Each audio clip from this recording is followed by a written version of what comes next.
太好了，老奶奶竟然又去看望阿娟了，并还给阿娟带来了不少好吃的。然而当她来到柚子林之后，才发现阿娟早已離開了，只剩下空蕩蕩的房屋。老奶奶也已經猜到了，肯定是自己的女兒把阿娟母女給趕走了，這也讓老奶奶非常的氣憤，於是便打算去問問女兒為什麼非要趕走阿娟。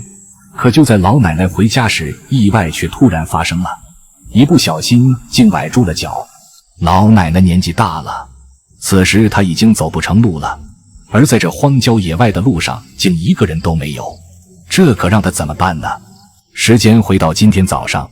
老奶奶起床後就來到地裡幹農活，可她幹着幹着卻突然想起了一件事，她已經好幾天沒有看到阿娟母女了，也不知道他們在柚子林怎麼樣了，兩人住在那裡還習慣嗎？其實在老奶奶內心也早已把阿娟當作干女兒，於是她打算吃過早飯後便去看一看阿娟。此時她不知道是阿娟為了不讓老奶奶和她女兒爭吵，自己早就悄悄地搬走了。老奶奶越是想就越想去看一看，還有自己那可愛的小孫女。吃過早飯後，她便籌備着出發了。阿娟那裡可能也沒有米吃了，老奶奶打算給阿娟帶去一袋米，戴上草帽後就準備出發了。這個地方距離柚子林還有很長一段距離，而自己年紀大了也不會騎車，要徒步走到那裡，對老奶奶來說也不是一件輕鬆的事。可老人家就是這樣，只要能和自己的孩子們待在一起，就是最大的幸福。一路上，老奶奶翻山越嶺，走了好長一段時間，終於抵達了這片柚子林。這片柚子林是老奶奶母親留給她的，最近也是因為自己的女兒要把柚子林賣了，還要趕走阿娟，然後老奶奶和女兒鬧出了不愉快。然而就在老奶奶来到屋中的時候，才發現阿娟兩人早已離開了，地上的柴火堆已經很久沒人生火了。老奶奶再想了想，才意識到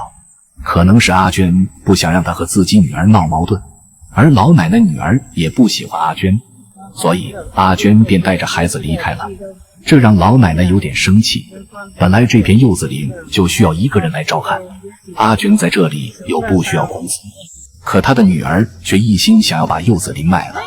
甚至沒賣之前就把阿娟趕走。可老奶奶是堅決不同意賣土地的，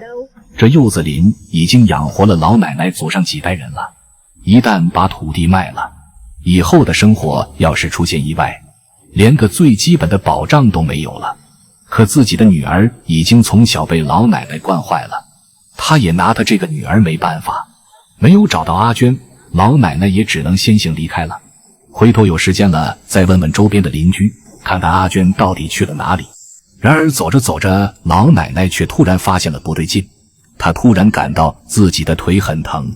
看來老奶奶的风濕病又犯了，她只能先找個地方休息一會兒。這也是她的老毛病了，都是年輕時幹重活積累下的病根。